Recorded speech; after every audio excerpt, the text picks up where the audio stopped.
बिस्मिल्लाहिर्रहमानिर्रहीम स्टूडेंट्स, तो आज हमने डिस्कस करना है साइक्लिक कोऑर्डिनेट। तो प्रीवियस लेक्चर में हमने डिस्कस किया था एंगुलर फॉर्मलिज्म को।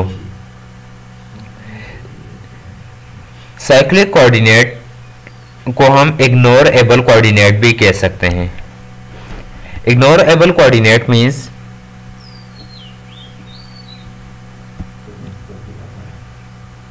तो cyclic coordinate means ignore able coordinate.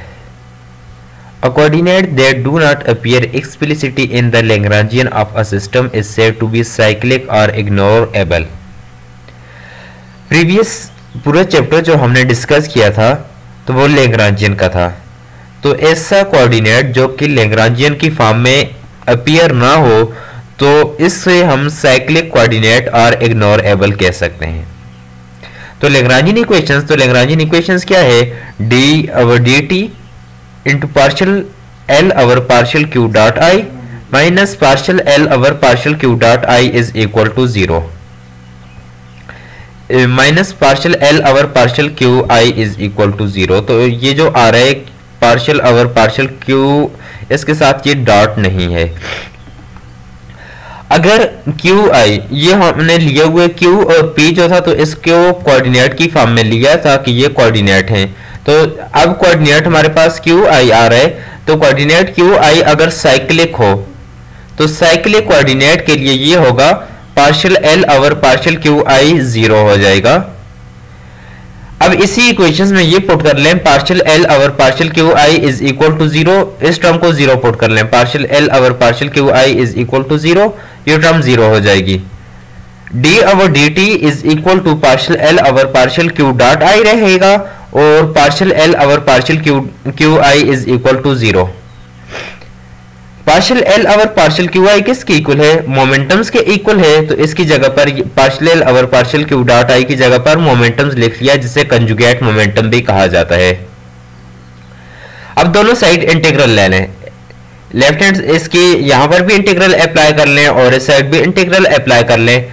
यहां पर इंटीग्रल जो होगा डेरिवेटिव के साथ कैंसिल हो जाएगा और इधर 0 इंटीग्रल जो आ रहा है तो इसका 0 का इंटीग्रल जो होगा कांस्टेंट आएगा और इस कांस्टेंट को अल्फा आई से रिप्रेजेंट करते हैं। आई क्या है? आई इंटीजर है, start from 1 2 3 up to so on. तो ये जो आ रहा है अल्फा आई, तो अल्फा आई को हम ये बोलेंगे alpha I R constant called first integral of motion. तो अल्फा आई क्या होगा? कांस्टेंट होगा, जिसे फर्स्ट इंटीग्रल ऑफ मोशंस कहा जाएगा। अब ये जो इक्वेशंस आई है p i is equal to alpha i, तो ये हमारे पास क्या होगा? thus we find a general theorem that generalized momentum conjugate to a cyclic coordinate। तो अब इसमें क्या है? कंजुगेट मोमेंटम्स आ रहा है तो ये साइक्लिक कोऑर्डिनेट की फॉर्म में आ रहा है। तो साइक्लिक कोऑर्डिनेट जो होगा तो इसे हम सॉल्व करेंगे राउथ प्रोसीजर से, या जिससे राउथियन भी कहा जाता है। इसका दूसरा नाम यह है Lagrange equations in form of Routhian, जिसको हम डिस्कस करेंगे साइक्लिक कोऑर्डिनेट में। अब इसमें हम ये लेते हैं कि मैथमेटिकल ट्रांसफॉर्मेशंस की बात की थी, तो मैथमेटिकल ट्रांसफॉर्मेशंस में ये कहा था कि Q जो है तो इससे Q डॉट में और Q और P इसके हम बेसिस लेते थे। और साइक्लिक कोऑर्डिनेट जो होंगे तो साइक्लिक कोऑर्डिनेट को हम रिप्रेजेंट करेंगे QS+1 QS+2 up to QN। Q क्या आ रहा है? Q1 Q2 Q3 या QI हमारे पास क्या था? साइक्लिक कोऑर्डिनेट आ रहा था। तो साइक्लिक कोऑर्डिनेट को जब हम I की वैल्यू पुट करेंगे तो ये हमारे पास आ जाएगा QS+1 QS+2 QS+3 up to QN। ये साइक्लिक कोऑर्डिनेट को रिप्रेजेंट करेगा।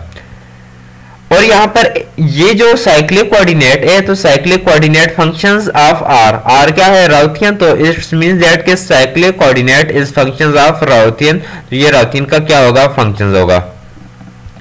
इसे जब हम डिफाइन करेंगे तो डिफाइन कैसे करेंगे? इसमें हम सिंपल पहले कोऑर्डिनेट लिखेंगे साइक्लिक और राउथियन जो होगा तो राउथियन में साइक्लिक भी होंगे और नॉन साइक्लिक भी होंगे। तो साइक्लिक पहले हम लिखेंगे non cyclic Q1 Q2 up to QN। जैसे हमने लिखा था Q क्यू डॉट, अभी तक जो हमने डिस्कस किया था लैग्रांजियन में। लेकिन राउथियन क्या होगा, राउथियन में 7 साइक्लिक कोऑर्डिनेट भी इसमें इंट्रोड्यूस करेंगे। तो इसके जो कोऑर्डिनेट आ रहे हैं तो इसमें हम ये लिखेंगे Q1 Q2 up to Qn, ये भी coordinate Q1 dot Q2 dot up to Q dot S, ये भी हमारे पास क्या होंगे, कोऑर्डिनेट की फॉर्म में होंगे। लेट्स सपोज अगर ये हमारे पास डिस्प्लेसमेंट है तो ये क्या होगी, टाइम रेट ऑफ चेंज, तो इसमें वेलोसिटी आ जाएगी।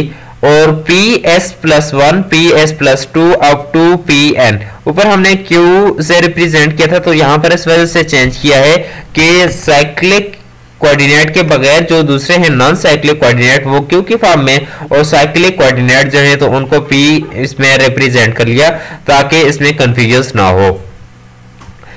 अब इसको समराइज करेंगे तो ये किसके इक्वल होगा, ये हमारे पास हैमिल्टोनियन के इक्वल है। Summations I is equal to S+1 Pi Q dot I minus L।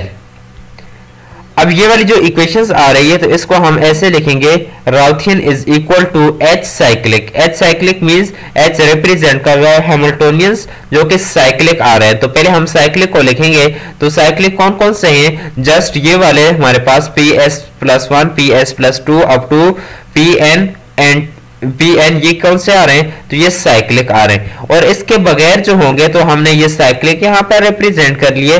तो साइक्लिक के अलावा जो कोऑर्डिनेट होंगे तो ये हमारे पास Q की फॉर्म में और Q डॉट की फॉर्म में जो आ रहे हैं तो ये नॉन साइक्लिक होंगे। तो नॉन साइक्लिक को हम इस तरीके से लैग्रांजियन की फॉर्म में रिप्रेजेंट करेंगे।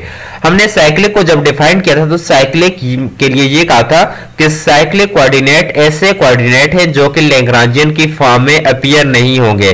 तो अब देखें ये वाले coordinate Q1 dot Q2 dot and Q1 Q2 ये साइक्लिक कोऑर्डिनेट थे, ये लैग्रांजियन में हमने ये सॉरी नॉन साइक्लिक कोऑर्डिनेट थे तो ये लैग्रांजियन की फॉर्म में हमने रिप्रेजेंट किए। और PS+1 PS+2 up to Pn ये कौन से थे, ये साइक्लिक थे जिनको लैग्रांजियन की फॉर्म में हम नहीं लिख सकते, तो इस वजह से इसको हैमिल्टन्स के साथ लिख लिया। अब राउथियन जो होगा तो राउथियन में Routhian functions of Hamiltonian and Lagrangian means that के Routhian is functions of cyclic and non cyclic for s non ignorable coordinate the Lagrangian equations. तो नॉन इग्नोरेबल जो कोऑर्डिनेट होंगे तो इसके लिए लैग्रांजियन इक्वेशंस हम ऐसे लिखेंगे, d over d t partial L लिखते थे लैग्रांजियन के लिए, लेकिन अब यहाँ पर राउथियन है तो राउथियन के लिए ये लिखेंगे partial R over partial q dot i minus partial R over partial q i is equal to 0 and i start from 1 2 up to s, क्योंकि एस इस वजह से लिखा है कि हम साइक्लिक को साथ यहाँ पर यूज करेंगे और ये जो कोऑर्डिनेट आ रहे हैं तो ये साइक्लिक एस तक आ रहे हैं। Y from n minus s ignorable coordinate Hamiltonian equations apply s, तो इस पर Hamiltonian equations जो होगी इसको अप्लाई करेंगे।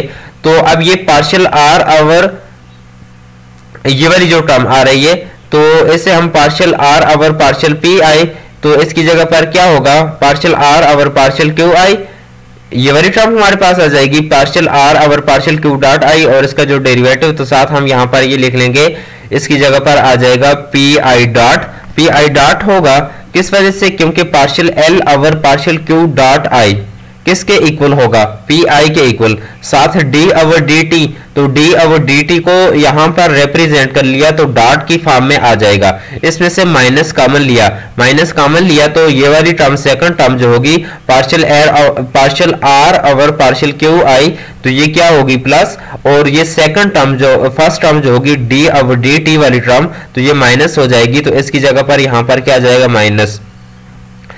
तो इस साइड हम लेकर जाएंगे राइट साइड, तो partial R over partial p i is equal to q i dot बन जाएगा। तो आई स्टार्ट फ्रॉम, अब कहां से स्टार्ट होगा तो s+1 s+2 up to so on.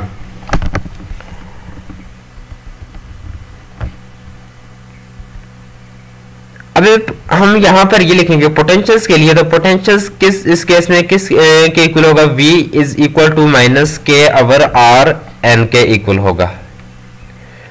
Kinetic energy, तो काइनेटिक एनर्जी क्या होगी, टू डायमेंशनल केस है, तो टू डायमेंशनल केस में kinetic energy along x axis and y axis, तो kinetic energy along x axis and y axis 1/2 mv x square plus 1/2 v y 1/2 mv y square होगा। तो इसमें 1/2 m common ले लें, vx होगा इसकी जगह पर x डॉट एंड vy जो होगा इसकी जगह पर y डॉट। x किसके इक्वल होगा, r cos थीटा, तो इसका डेरिवेटिव लिया तो डेरिवेटिव की value r dot cos theta minus r sin theta theta dot, ये वैल्यू यहाँ पर पुट कर ली। इसी तरीके से y डॉट इसका डेरिवेटिव लिया, ऊपर स्क्वायर स्क्वायर को ओपन किया तो a plus b whole square, ये फार्मूला इसके ऊपर अप्लाई किया, इसको ओपन करेंगे जो cos स्क्वायर थीटा और sin square theta r dot square इसमें से कॉमन लिया तो ये 1 हो जाएगा। इसी तरीके से यहाँ पर भी 1 होगा, तो ये रहेगा हमारे पास kinetic energy T is equal to 1/2 m r dot square plus r square theta dot square.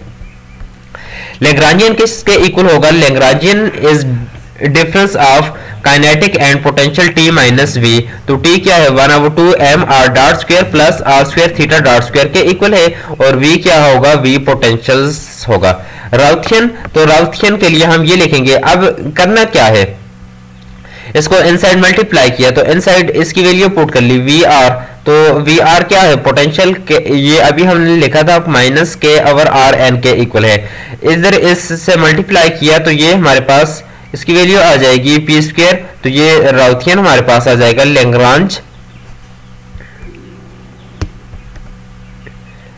Lagrange equations in the form of Routhian, तो लैग्रांज इक्वेशंस को हम राउथियन की फॉर्म में लिखेंगे, तो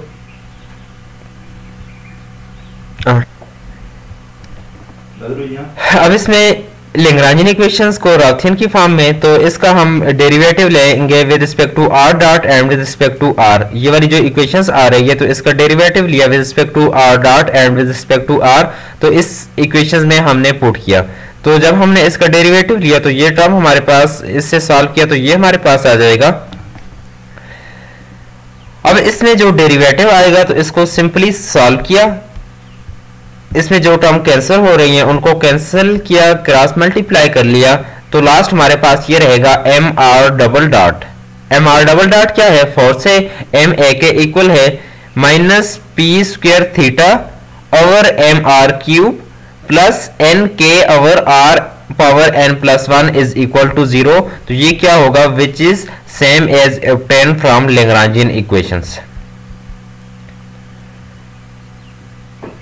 अब हम राउथ प्रोसीजर से साइक्लिक कोऑर्डिनेट जो होंगे या रिमेनिंग नॉन साइक्लिक कोऑर्डिनेट जो होंगे तो इनको जब सॉल्व करेंगे तो इसके लिए 2 स्टेप होंगे। फर्स्ट स्टेप ये होगा solving Hamilton's equations for cyclic coordinate with Routhian as the Hamilton of the system, and second coordinate by solving Lagrange equations for non cyclic coordinate with Routhian as Lagrangian system.